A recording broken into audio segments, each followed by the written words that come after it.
rămas așa de-aia nu știam că o să am șansa să evoluez, să fac spectacole pe străzi. De aceea îi mulțumesc lui Logo și cu șei, familiei și fraților.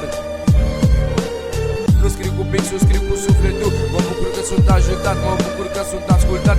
Arta asta m-a încătușat, m-a legat de ea pentru a scrie toată viața. Asta e preferința mea, are efectul unui drog, dar nu mor chiar dacă s-ar întâmpla. Îmi va rămâne munca și poate un grafer se va risca să dea un tag în cinsta mea. Vine cam așa. Aha.